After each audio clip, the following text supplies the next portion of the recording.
introduction. Go. That's good.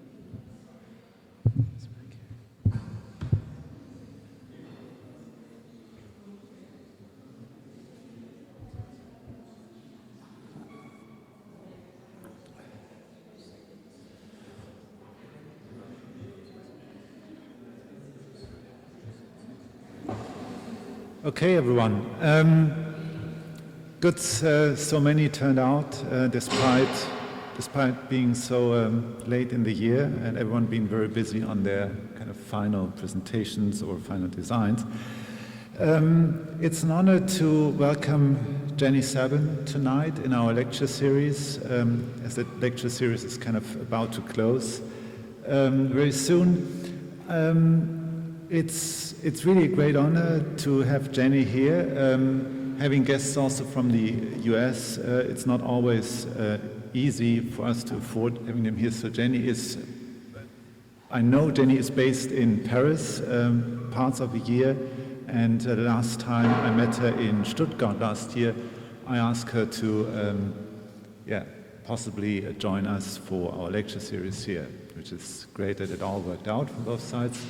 I first met Jenny I think in 2006 at the Smart Geometry conference or workshop in Cambridge in Great Britain, which was a really small group of people back then, which, looking back, was really kind of an obscure setting. People kind of hacking, programming, doing weird things, these things seem to be even more weird from nowadays. And I know Jenny did something on Fourier transformations back then, which I had never heard before and still trying to figure out. I have a rough idea of what it is. I'm far from actually handling that. But what kind of turned out already then in the presentation that Jenny also gave, that she really has foot in many disciplines beside architecture. Jenny is trained and has a degree in ceramics and fine arts. She has a degree in architecture, master's degree in architecture from Penn University. She's currently assistant professor at Cornell University, been at Penn before, and has her own studio, SABIN Studio, and a couple of research initiatives or kind of associations. One started already at her time at Penn together with Cecil Belmont. That was also the time around when we first met, kind of doing research as well as design at the intersection of science and art, often the case. I think Jenny gained kind of national and even international kind of popularity with her kind of publication on, or kind of front page publication on Science magazine, I think 2009, being awarded the Science Visualization Prize, or the challenge, where for me it was really striking to see that architects have the ability to visualize highly complex data sets through form and matter. Hopefully some of that we see tonight. I'm really looking forward to see Jenny lecture tonight. Please give her a warm welcome, Jenny.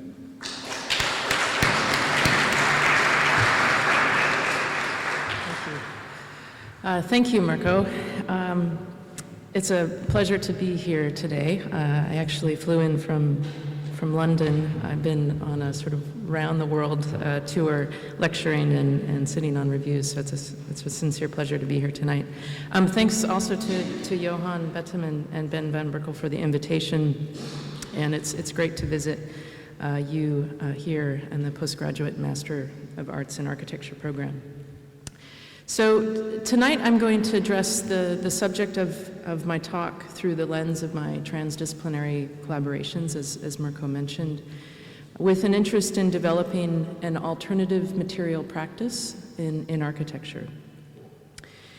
I'm going to start by discussing the foundation for the work, and as Mirko mentioned, much of this started at Penn. I taught for 6 years in the Graduate School of Design at Penn before accepting my position at Cornell, where my lab is now located. And then I'm going to talk about 3 research and project trajectories that build upon this foundation. So I'm going to start with a bit of a mission statement before I lead into the next steps. And these are data sets and visualizations, models, etc., that I've developed with my team across multiple disciplines, including materials science, cell biology, mechanical and systems engineering, and physics. Biology and materials science present useful conceptual models for architects to consider, where form is in constant adaptation with environmental events. Here, geometry and matter operate together as an active, elastic ground, a datascape, if you will, that steers and specifies form, function, and structure in context. And I'll talk very specifically about what I mean in terms of context in a moment.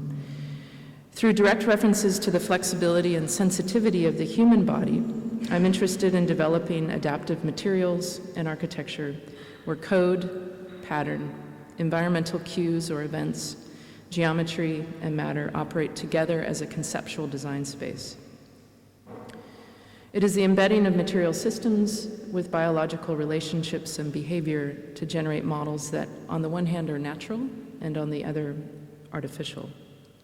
And on a meta level, marks a shift away from Cartesian formal orders of column, beam, arch, and towards interiorities, networks, textile assemblages, and topological meanders that are pliable, plastic, and open.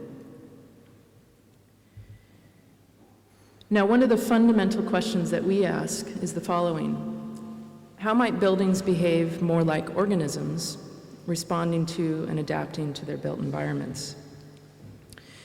A new field in architecture, which we're calling matter design computation, is developing, which places emphasis upon adaptive architecture and programmable matter at the intersection of architecture, science, and technology.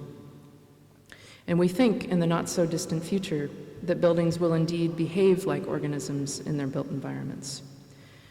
Materials will not just be elements and things in buildings, they will generate immersive spaces acting upon and responding to affordances in our built environments. Like the cells in our own bodies, sensors and imagers will learn and adapt, making materials not only smart, but also aware, sentient, and beautiful.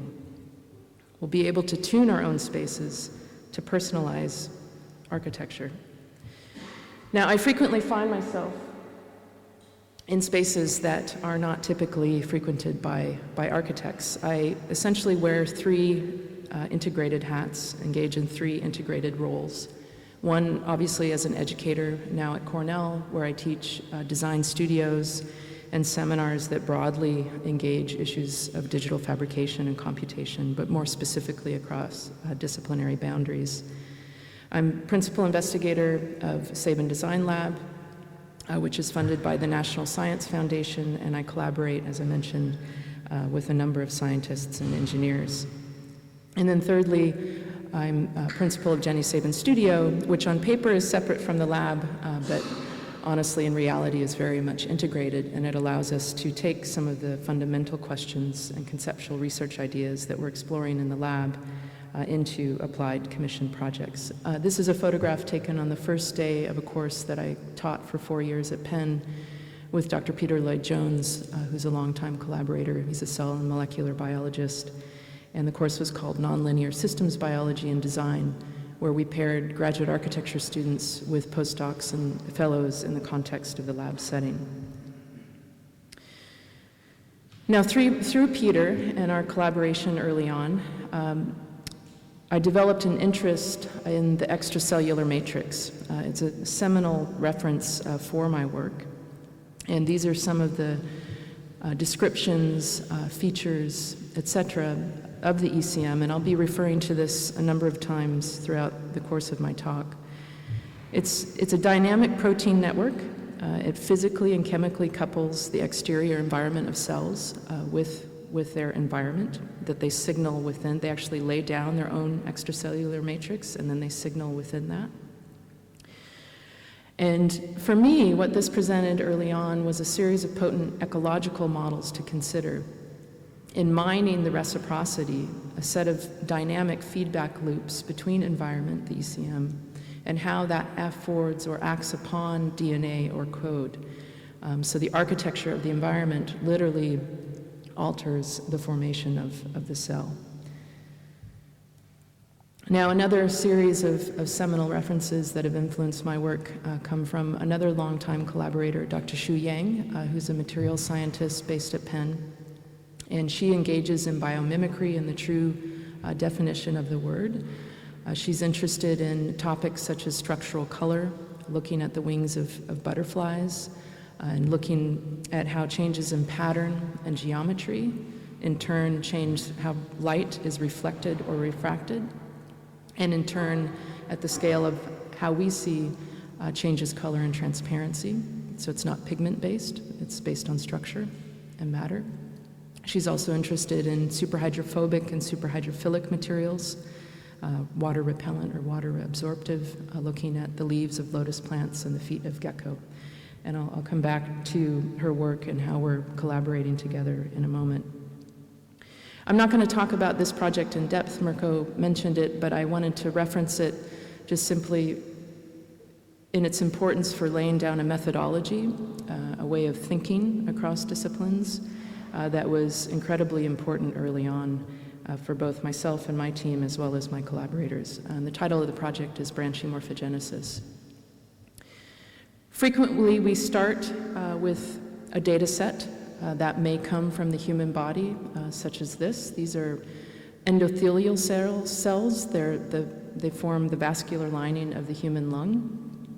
And one of the things that we offered early on was our ability to think systemically, relationally, generatively, and to begin to model these data parametrically and in 3D over space and time.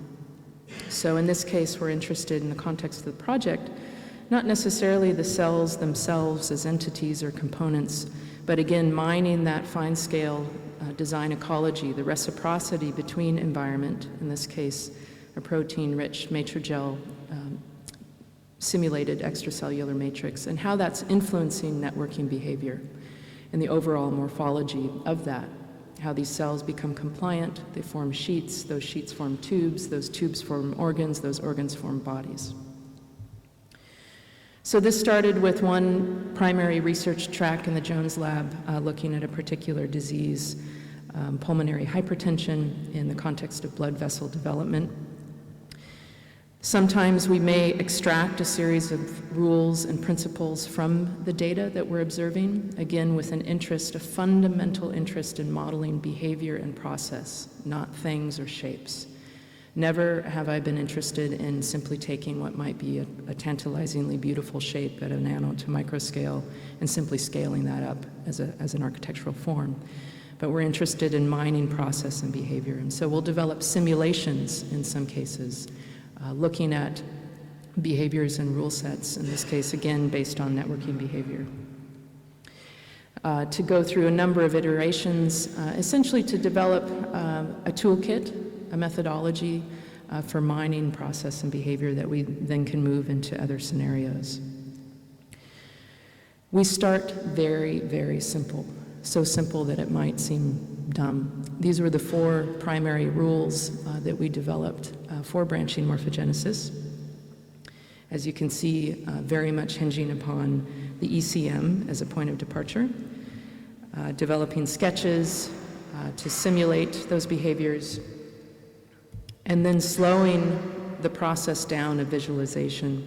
And that was a fundamental interest in this project for me, in terms of slowing the process of visualization of these data such that we might begin to see something anew, the inherent and invisible, intangible structures and natures of the data. This was one of the construction templates for the project. We frequently begin to productively contaminate those models and tools with the stuff of making, material constraints, constraints that come through fabrication. And in this case, we worked with a ready-made cable zip tie, 75,000 of them.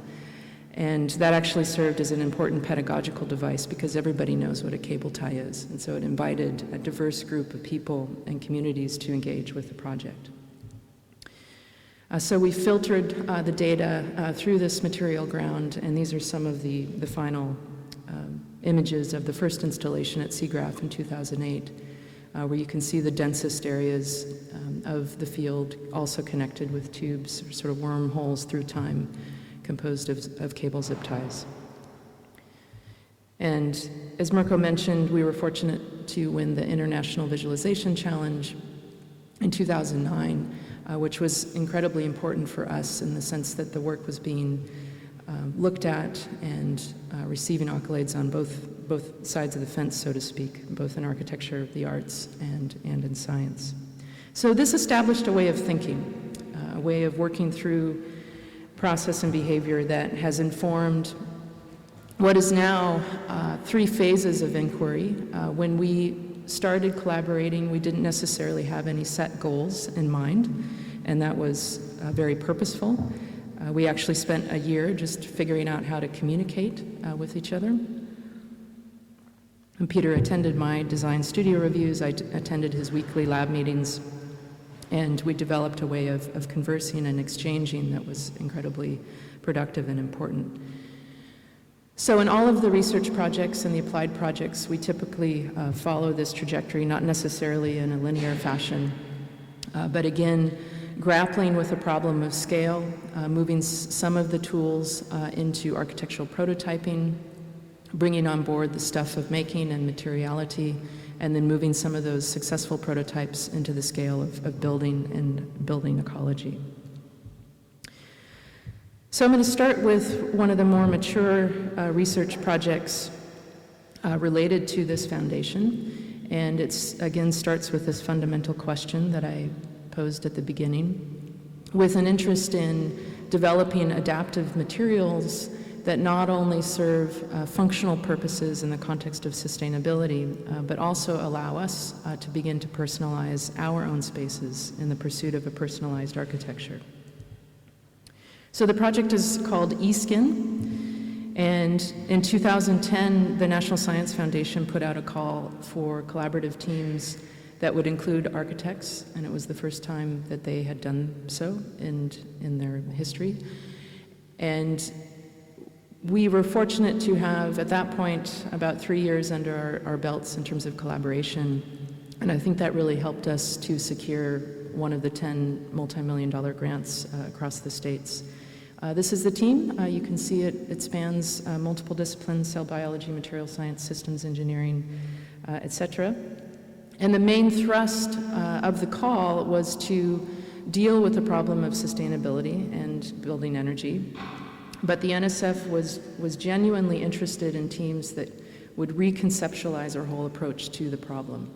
And what I put on the table with my collaborators was the notion that we could begin to move away from solutionism in our approach to sustainability, move away from a focus upon resource consumption solely, and instead focus upon developing modes of collaboration, models, and materials that are resilient and also transformative. So this was our point of departure, again starting with the ECM as a sort of bio-inspiration, and also engaging a series of biomimetic models. Our emphasis rests heavily upon the study of both natural and artificial ecology and design, especially in observing how cells interact with pre-designed substrates. And so what you see here is a single cell. It's a human cell. It's a smooth muscle cell, which is an outer covering cell of the human body. And it's plated on a PDMS substrate, which is basically an organic polymer. And it's been cast through photolithography. And it has a whole series of pillars, as you can see here in its array. And we're interested in how changes in compliance right? So changes in material, changes in geometry and pattern, in turn affect the cell. And you can actually see the cytoskeleton of the cell lassoing up and around these pillars. I'll come back to this in a moment, but essentially, one of the primary things that we're engaged in here is the development of passively responsive building skins. And what we proposed in our original proposal is that e-skin could be integrated with existing construction, so buildings that suck a lot of energy, or a new facade construction as an internal layer. And importantly, we were interested in minimizing the amount of energy input and resisting working with mechanics and a mainframe for engaging responsiveness. And I'll come back to that in a moment. Now, no, we're not proposing to put human cells on buildings. Human cells operate very well in our own bodies, but they would not operate well at all on buildings, but they're a stand-in. Again, with an interest in mining that fine-scale design ecology to then, in turn, as we begin to scale up, design and engineer sensors and imagers with my collaborators in systems engineering, mechanical engineering, that are locally dumb, but can learn and adapt over time. So this is an example of a predefined geometric pattern embedded within a shape memory polymer material, and it's displaying, again, structural color change, which I mentioned previously, and it's undergoing both deformation and recovery. So literally what's happening here is we're stretching the e-skin material, which changes the orientation of those pillars, and in this case, the holes, which in turn changes how light reflects and refracts, and to our eye, we see a change in either transparency or color. And I'll be talking about some of our recent prototypes that work with some of those features and effects. Now, we have some limitations. We're currently limited to 4 inches maximum in terms of fabrication, and that has to do with the amount of time that it takes to fabricate the material and also cost. For Xu Yang, my collaborator, 4 inches by 4 inches is huge in their world, but for us that's extremely, extremely small. So in light of these hurdles, we've begun to work with materials that exhibit the same features and effects but are scalable, and with a move towards application and hopefully within 5 to 8 years, an industry-ready product. So what do we do on the team? Our role involves generating tools, as I mentioned, to visualize and simulate cell attraction forces and cell behavior based upon both proximity to various constraints, such as forces distributed via a virtual extracellular matrix over multiple time states, while also importantly incorporating material constraints coming forth from the Yang lab. We spent literally almost 3 years on grids, which we finally moved into gradients, which was very exciting. But these are some of the parameters that we're changing, again, working with topics of structural color, et cetera, but through changes in geometry and pattern. So obviously, in the context of the call put out by the NSF, central to the project and our original proposal is the reduction of the overall carbon footprint in the built environment. But we're also, and that doesn't only include myself, but includes everyone on the team. We're interested in addressing important social and community-based topics that arise through large-scale transformations of building facades against environmental constraints. We're interested in topics such as beauty and aesthetics and how that is tightly coupled with the problem of sustainability. So we're very much interested in issues of perception and, again, this notion of a personalized architecture and how materials can afford an interface for engaging. Now, beyond visualization and developing tools and methods for modeling behavior, probably most importantly, we also direct the architectural intent of the project. We are constantly speculating as to what the e-skin could be, how results at a nano to micro scale may potentially look, feel, and assemble at a building scale. And most of my collaborators engage in fundamental research right, in the scientific definition. They don't engage in applied research. So for us as architects, that presents a series of challenging hurdles because we're not necessarily engaged in, at least always, hypothesis-driven research. We're interested in projecting. We're interested in making things. So my role, importantly, is to really push the team towards that. So these are some of the more recent speculations and renderings, working with actual simulation data of the e-skin material, again, to develop simulations that operate at least a human scale and ultimately a building scale.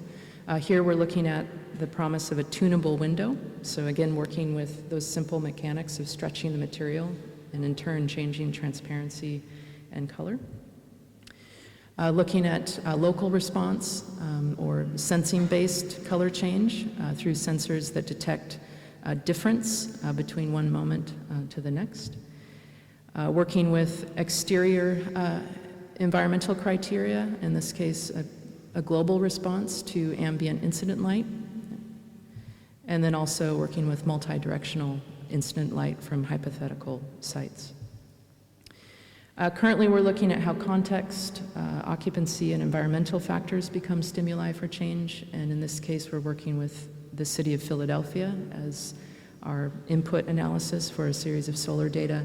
And again, not working with buildings yet or building facades, but simply projecting the e-skin simulation data onto variegated geometry in turn with actual environmental criteria.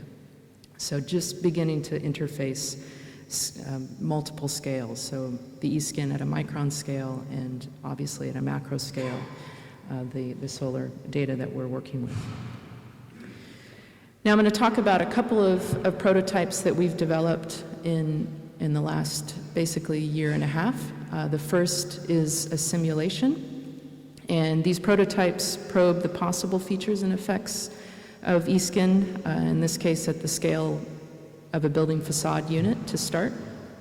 And again, it's working with actual simulation data of the e-skin material. We're literally passing light through the material and then simulating those effects after those data have been collected.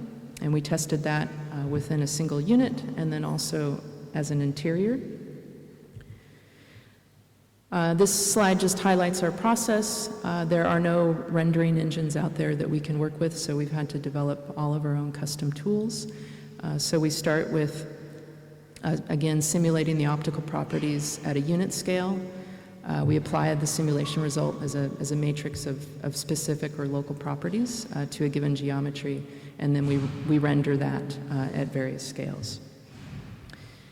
So at its inception, the color data appears to be generic, but is given specificity per simulated viewing angle. So it's wavelength dependent, so it depends on your orientation to it. And we just recently tested this at the scale of a building facade as well as an interior.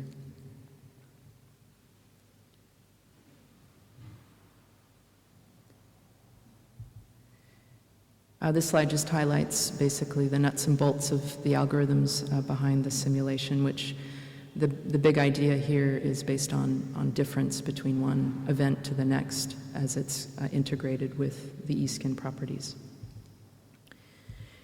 The second prototype we're really proud of, and it literally took us approximately 14 months to produce, and everyone on the team helped to produce this. And we've been fortunate to receive invitations to a number of exhibitions, which have given us some productive deadlines, also for my team.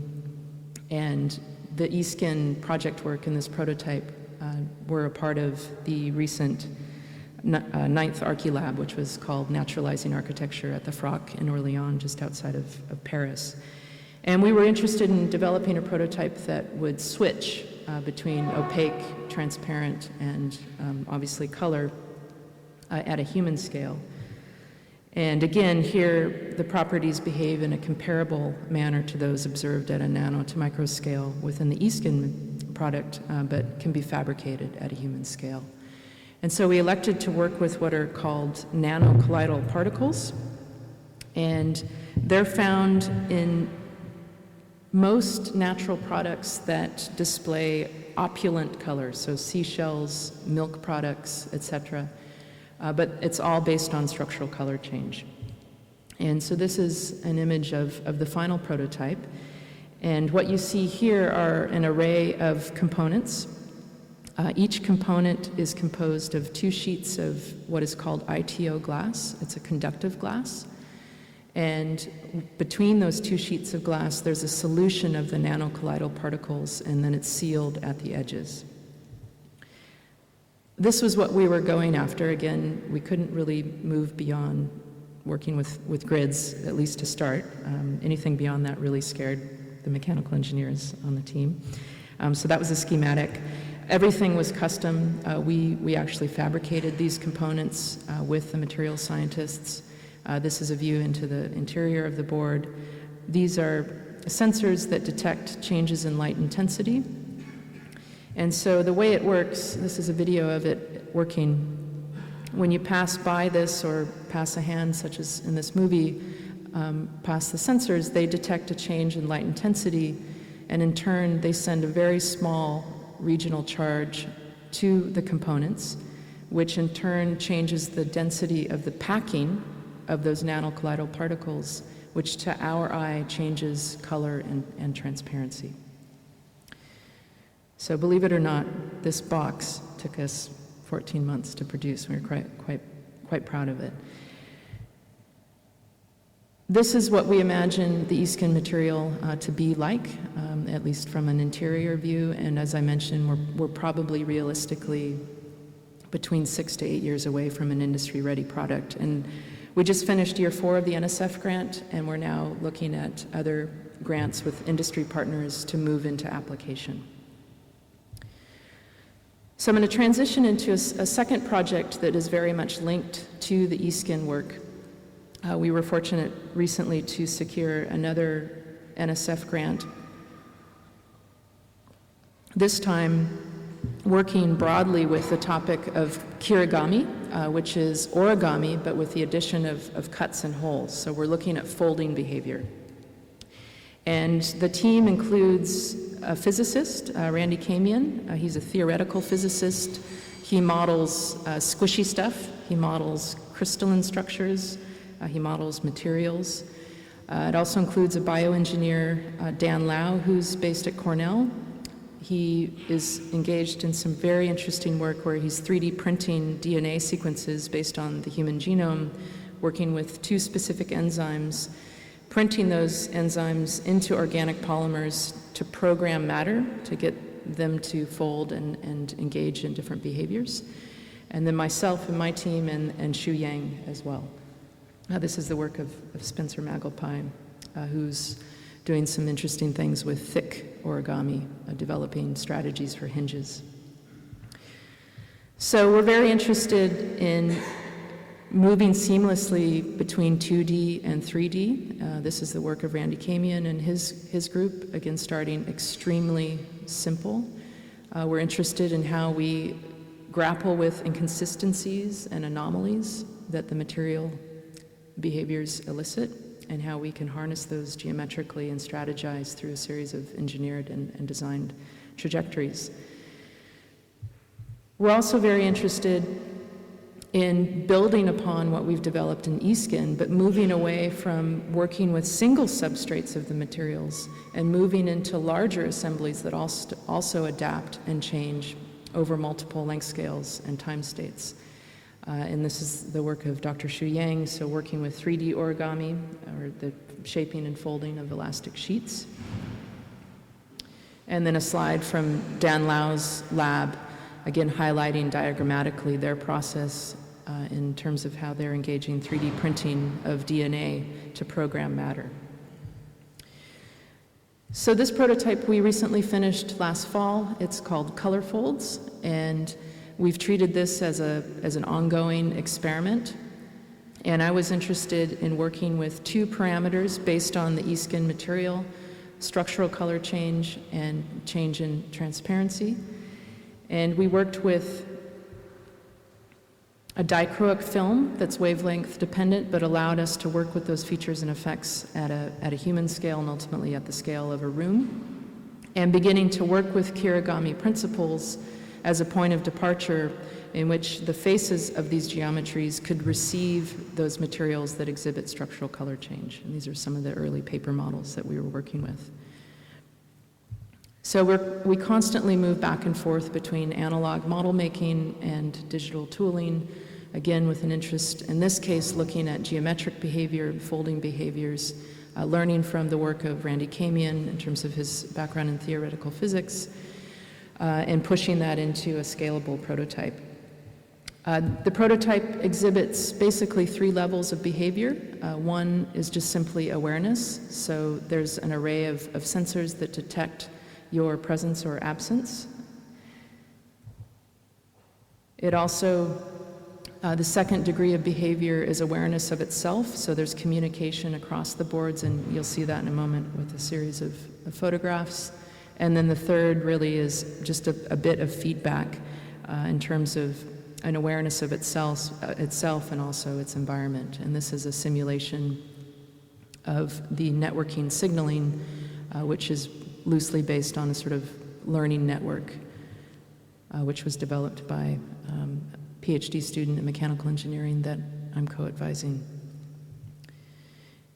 These drawings highlight the componentry and the material assembly. Each component is composed of a CNC-cut extruded polycarbonate panel system, the dichroic film, and then a series of bespoke design control boards. Again, we made everything in the lab across several different disciplinary boundaries. We like to make stuff. Usually at the end of a project, I think I'll never ever do it again, but we continually find ourselves doing more projects because we love it. Again, the template for the fabrication files, as well as our construction template, moving from 2D to 3D.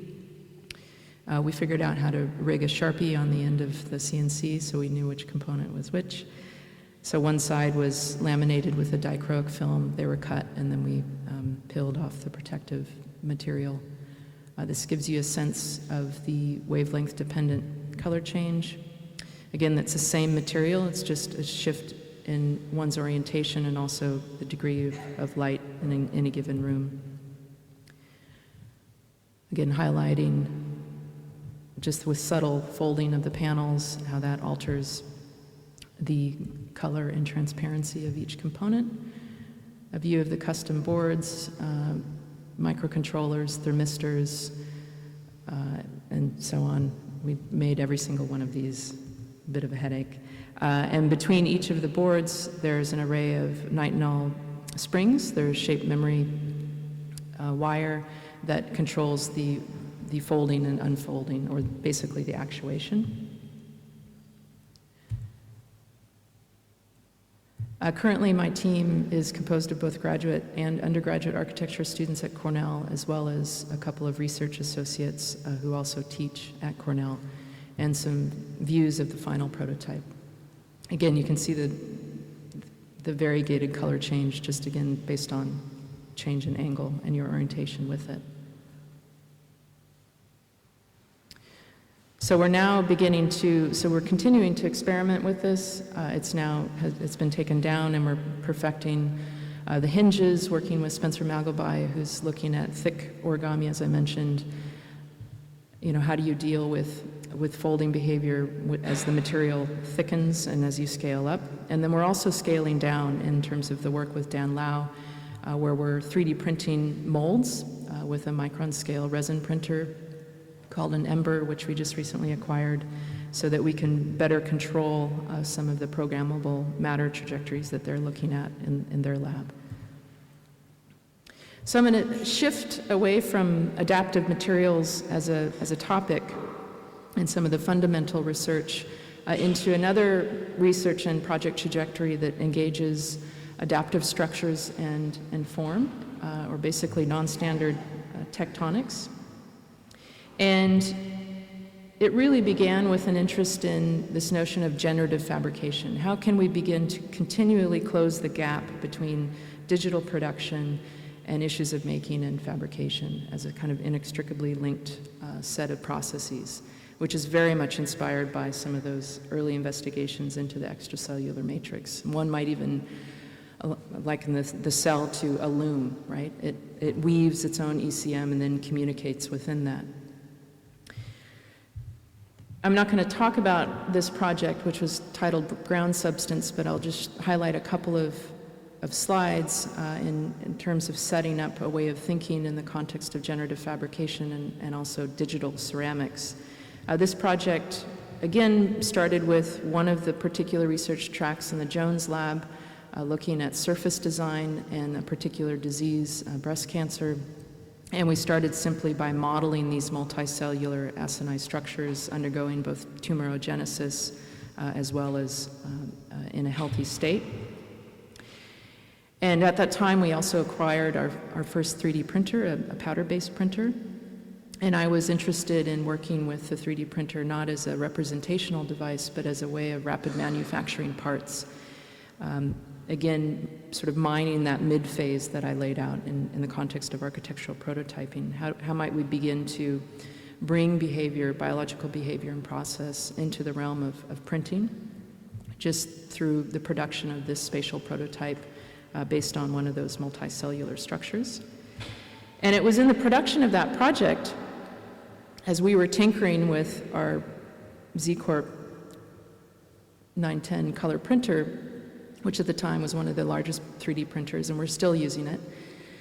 And we were tinkering with it, and I began to think, well, wait a minute, this is just a powder-based material. We perhaps could work with other material. And my background in ceramics, as Mirko mentioned, I have a BFA in ceramics, came back in a wonderful way. I thought I had long since left that behind, but I realized that it was knowledge that could be applied in a new way.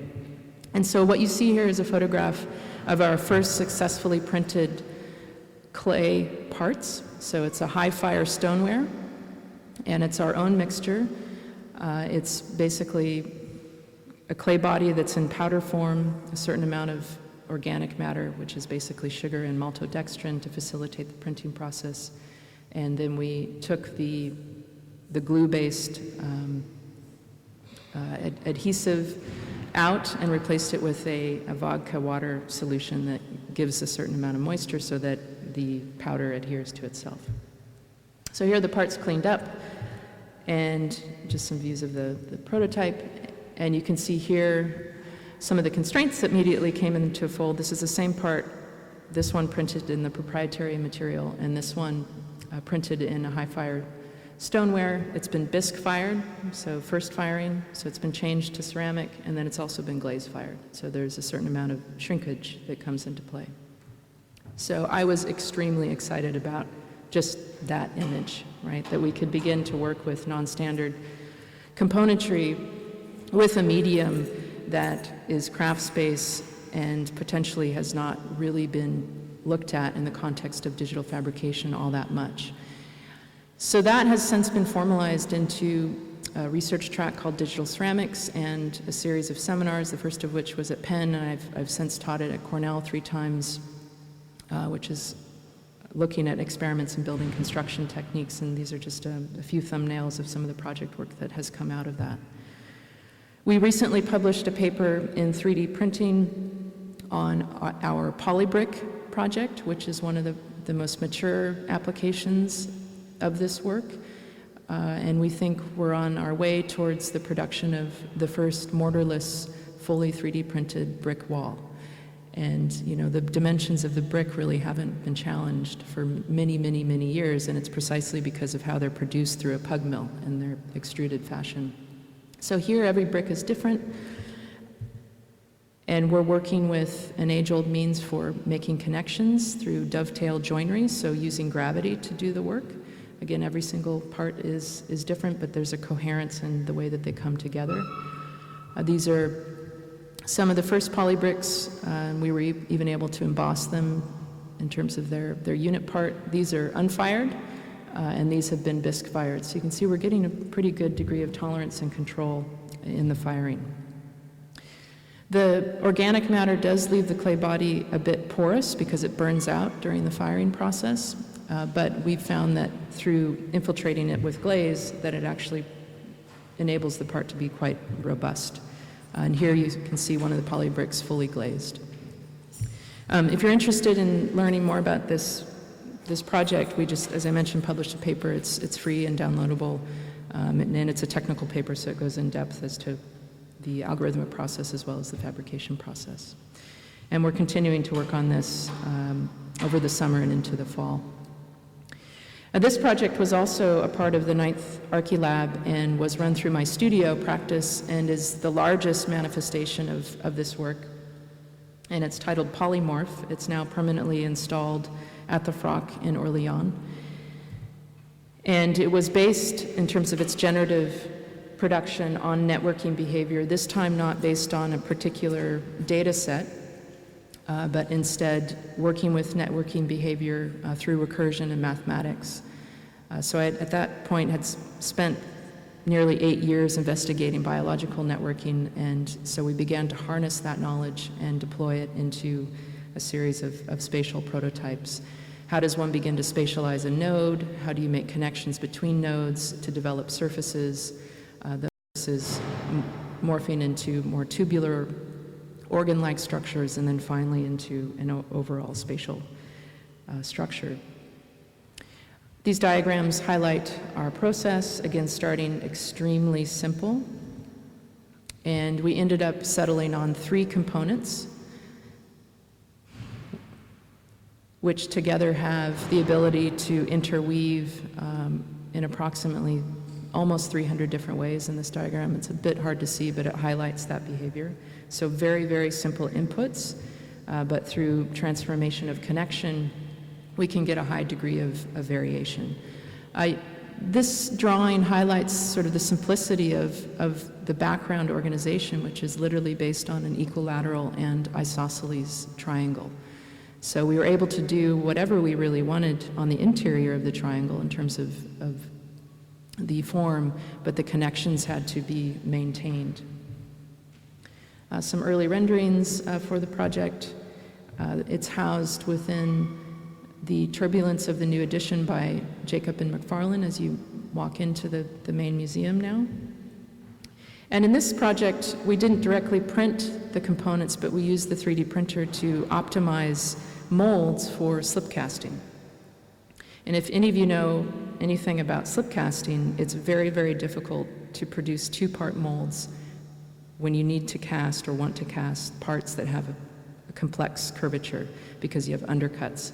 So we were able to digitally optimize for those conditions, 3D printed positives of those molds, and then made upwards 20 plaster 2-part molds from those prints so that we could cast by hand upwards 90 parts a day. So what started out as a very sophisticated digital design pursuit began to become very slow and very analog, which I think hopefully you're starting to see in all of the projects, a vested interest in engaging, making, and the analog alongside a high degree of sophisticated digital inquiry.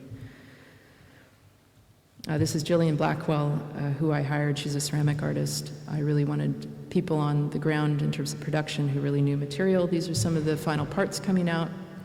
And this gives you a view into the structural system. When you work with slip casting, it produces a hollow part, which was absolutely essential to the structural concept for the project, because running internal to the interwoven network of ceramic parts is a continuous network of stainless steel cable that's in tension. So all of the ceramic components are in compression through a compressed tension network. This was one of our construction documents, again, moving from 2D to 3D. These are how all of the 1,400 individually hand-cast ceramic parts arrived to the FROC, and I'll let you guess as to why they have string through them, and even further, how we got that string through each of the parts. We had a wonderful team of local French architecture students working with us on the installation, and this is how we worked. Essentially, we would assemble swaths and locally tension, in some cases, those swaths, and connect those swaths to their neighboring swaths to develop parts and then took those parts and began to install them in situ. So here you can see it's starting to take curvature. So this whole thing is rigid, right? So it's starting to create a rigid spatial structure. This is where it's housed, and some views as it's starting to take shape in the main turbulence area. That's what it's called. It's a big skylight. Really perfect, beautiful site for the project. So here you can see the kind of calcified tapestry-like configurations of those networks coming together, forming surfaces and volumes.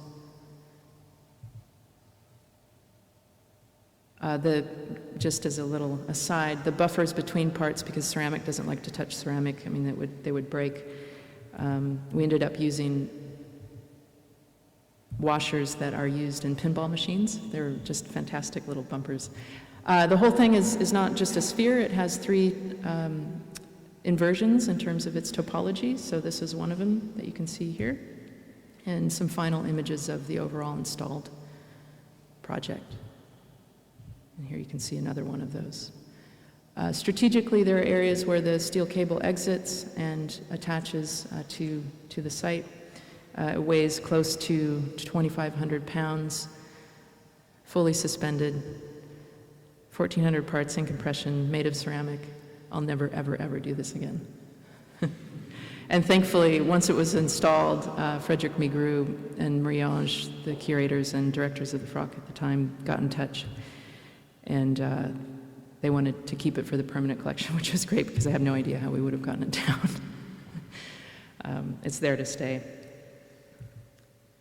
So for me, this project, again, operates that middle ground of architectural prototyping, a project that moves us closer into structural concepts that engage the materiality of ceramic through the context of behavior and process inspired by biology and informed by digital fabrication as a series of optimization techniques to move us closer to screen systems, non-standard material assemblies that can be pushed into a building scenario at a later point. So I'm going to conclude with a project that was also run through my studio practice and is based on another crafts-based material, in this case working with textiles, primarily with knitting.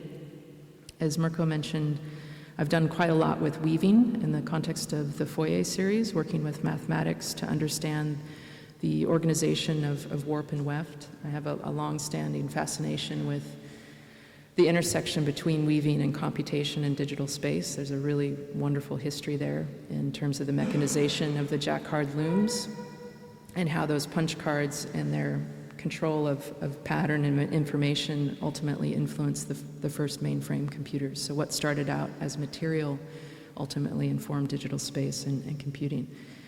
So this project is looking at adaptive environments, so moving from adaptive materials, adaptive structures to adaptive environments, and again engages the human body as a point of departure, and thinking about form fitting and lightness in the context of textiles. It was a commission that came to me through Nike. In 2012, they launched what they called the Flyknit Collective, and it was in conjunction with a new technology that they had innovated called Flyknit, and you're probably all familiar with this now, which is essentially knitting shoes. And they invited 6 people from around the world, designers and architects, to engage in the core benefits of Flyknit, which they called sustainability, form-fitting, lightness, and performance, to work with those criteria and bring them back into our own field. And they were genuinely interested in how we would be inspired by what they had done and to innovate those processes and bring them back into our own fields. And it was a completely open-ended brief, an unbelievable budget, and an unbelievable team of people to work with. Out of the 6 people, I represented the States, and my city was New York City.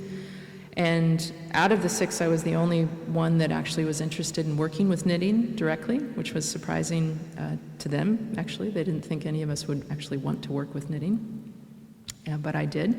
And so I proposed to them to look at the development of a series of models and prototypes that would integrate the complexity of the human body, specifically working with biodata, so data based on the metrics of the body, and to integrate that with the simplicity of knitting. So very much akin to some of the previous projects, in particular to how we approached branching morphogenesis and even in eSkin and Polymorph.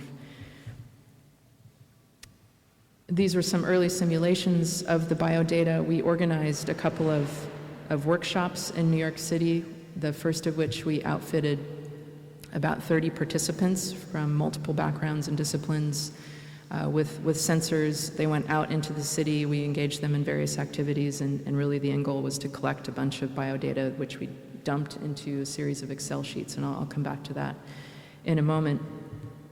Now, although I knew quite a bit about weaving at that point, I didn't know anything about knitting. I had not worked with it directly, and so I formed a collaboration with Anne Emling, who's a textile designer with expertise in knitting, and we spent a long weekend with her just developing a series of material swaths to understand at a rigorous and fundamental level which parameters we could work with and which ones possibly could be scaled into a pavilion. And so we worked with parameters such as shifts in tension, holes, ladders, which is a kind of hybrid hole, notions of transparency, scale, how do we begin to scale up these properties, moving back and forth between analog production, working with hand knitting machines, mechanized knitting machines, and then also digital knitting machines and interfacing their CAD-CAM technology. And this is Anne at our second workshop, where we again engaged with a group of people to develop a series of models and prototypes, moving fluidly back and forth between the visualization of biodata and the developing patterns that could then be knitted through multiple material types. Now, in addition to working with knitting, I was interested in working with high-tech yarns that would amplify the intangible and invisible structures to the data. And we elected to work with photoluminescent threads, solar active threads, and reflective threads, and then a base filler thread. Photoluminescent being basically it collects UV light and then it glows. Solar active, it changes color instantly in the presence of UV, and then reflective, at a micron scale, there's a whole series of beads, and so if you take a flash photograph, it just instantly flashes a lot of light back at you.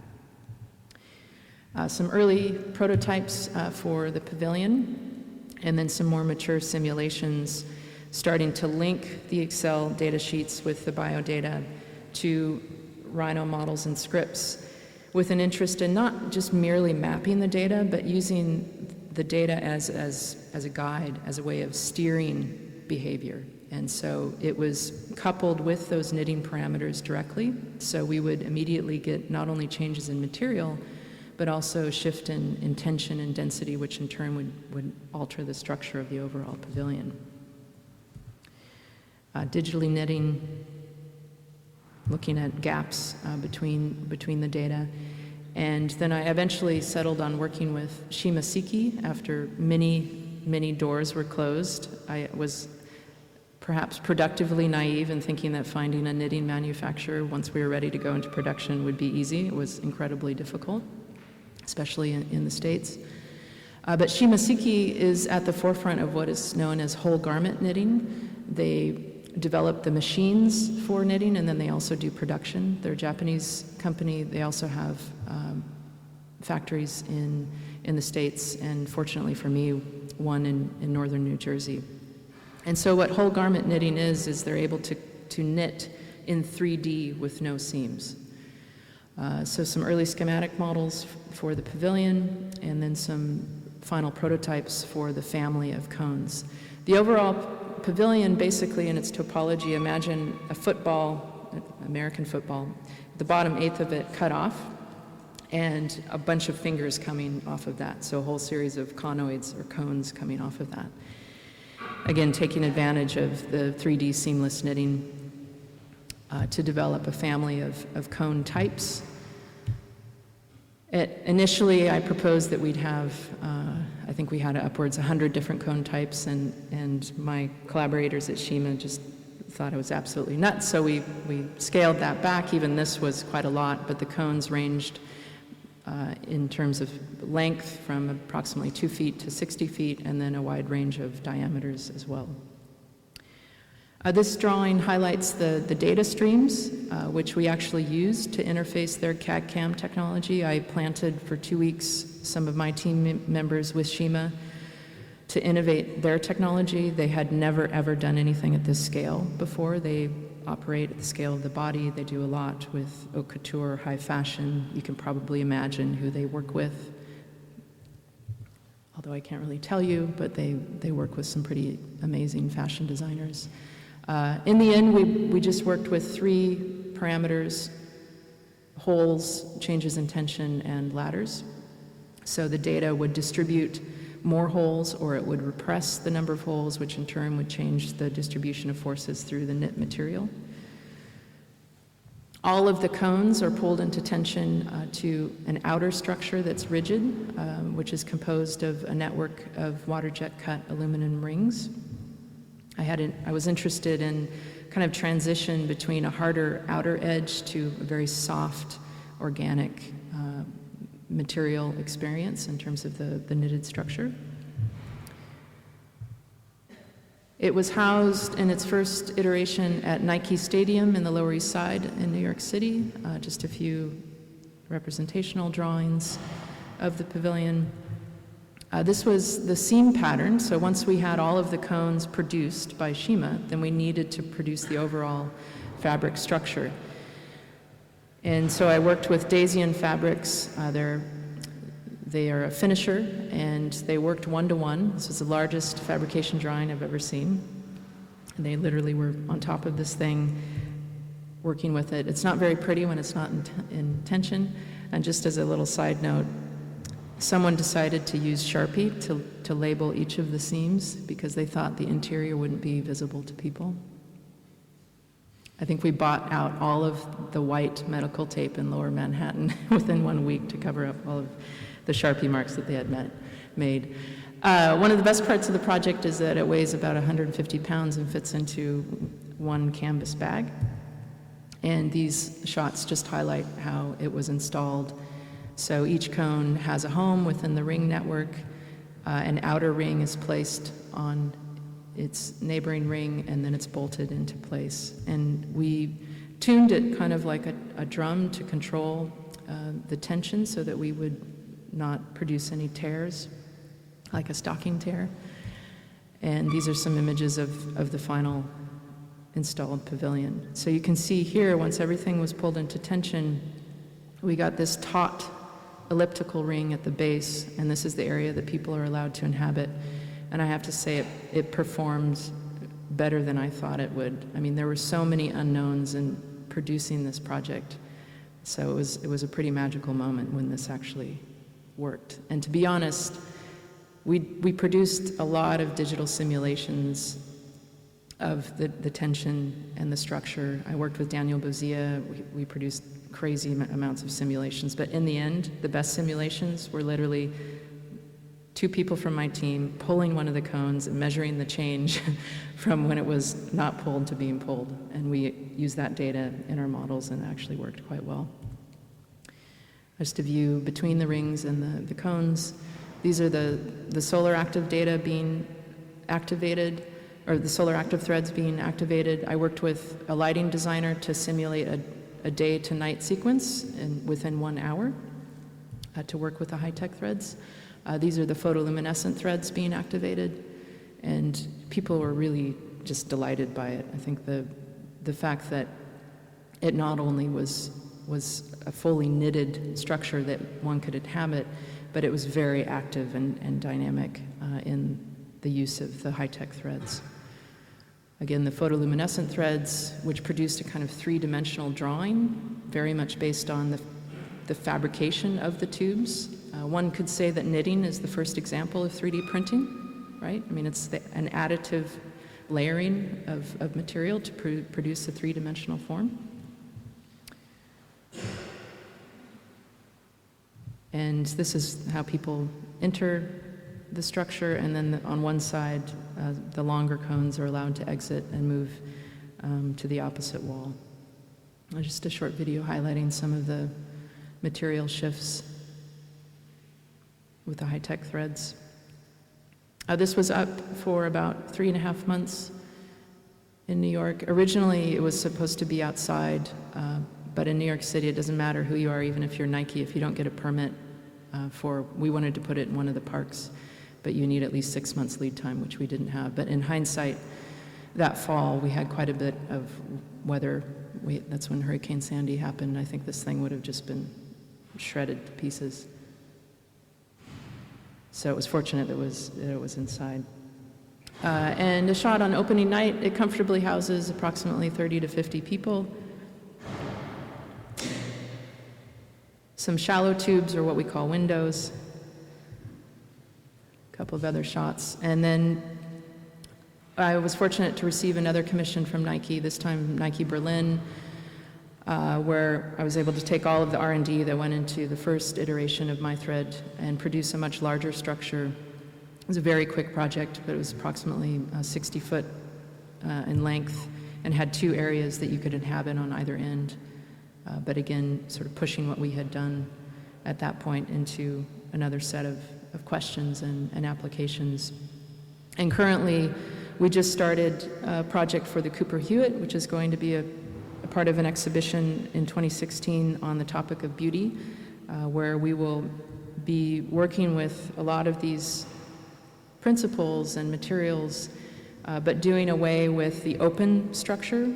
So the structuring in terms of managing the tension will actually be internal to the structure itself. So we're pretty excited about this third iteration that we're producing. So I'm going to close with a couple of comments and statements, and then hopefully we can have some questions and maybe a bit of discussion. I've highlighted some of the work. There's a lot more. If you're interested in seeing what we're up to, these are our websites. We are fortunate to be funded by a diverse number of institutions and industry partners. We wouldn't be able to do this work without them. So while the exploration of biological and nano to microscaled material properties and effects at the human scale form the starting points for many of the featured projects, the disciplinary hurdles that we encounter through the production of projects across scales culminate in what I think is perhaps the most potent deliverable to date: a new model for transdisciplinary collaboration. The scalar constraints that we encounter span material science, cell biology, textile engineering, fashion, sport, electrical and systems engineering, and architecture, which in turn challenge the differences between fundamental, as I mentioned previously, and applied research. Through the collaborative production of these applications, we encounter key differences between the conceptualization and materialization of the projects whose success demand that science, engineering, and design meet. The creative navigation of this ambiguous line between science and architecture, in turn, offers up a unique model for collaboration across disciplines that defines what I think is a new future for architecture and the role of the architect, where in this case, authorship is horizontal, giving way to interiorities, elastic networks, fabrics, and topological meanders that are pliable, plastic, ecological, and open, where geometry and matter are steered and specified by the flexibility and sensitivity of the human body. And it's perhaps this that's the most important deliverable to date, outside of all of the projects that I've talked about, which keep me going, that I think is most important in terms of what I've done in the last almost 12 years now, is this production of a new model for collaboration, and also a new model for funding and positioning the architect at a table that I think is incredibly important in the context of the crises that we find ourselves in now, not only in terms of sustainability, but also in terms of socioeconomic issues and so on. So it forms a bridge and a point of departure. I certainly don't work alone. These are some of my team, and we're actually getting back to work. Our summer session starts on Monday, and I'm in the process of starting a new degree program at Cornell, which will be a postgrad program, a 2-year Master's of Science in Architectural Science with a concentration in matter design computation, which hopefully, if all goes well, will launch with our first pool of students in the fall of 2016. So if you're interested in what we're up to, that's definitely one way to get involved. So with that, I'll conclude. Thanks for your attention. Thanks for coming, and I'm really happy to take questions.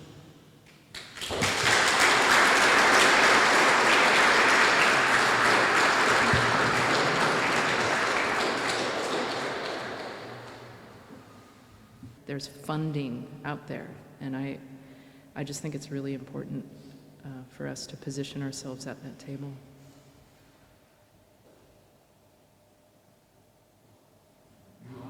One last comment. Yeah. Being here in an art school, so Yeah. any experience of collaborating with artists, or if not, what's your kind of comment on the role of the architect, or your role as an architect, as opposed as an artist, kind of commenting on science? Is there any difference, or is that something that collapsed together, the artist as the architect? I see.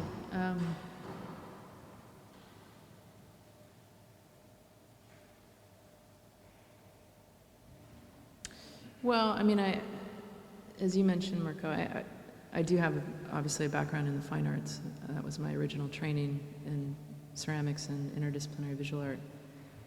So at the end of the day, I'm happiest as a maker. I like to make stuff, but through my architectural training in the last 10 to 12 years, that's transitioned into a way of thinking that's rigorous and is about parameters and constraints. It's about design. And I think for the sciences, that's the difference that's really quite helpful, an ability to think systemically but through constraint. I've found that oftentimes artists will be brought on board in the writing of a grant, but more as a kind of poster child, you know, the out-of-the-box thinker, like the big idea, and not necessarily brought into a longer-term collaboration. So I think that's a problem in some, you know, many cases, that it's just about the big idea as opposed to the way of thinking and working. And I'm not saying that you know, there are art practices that could certainly be really could be valuable contributions to this. But for my experience, having started as an artist and getting overwhelmed by the fact that I could do anything, and then learning what it means to be a rigorous designer, those skills have been really useful. And I think that's the difference between art and architecture, is that you have to deal with parameters and constraint. It's a good answer, thanks. Yeah, thanks.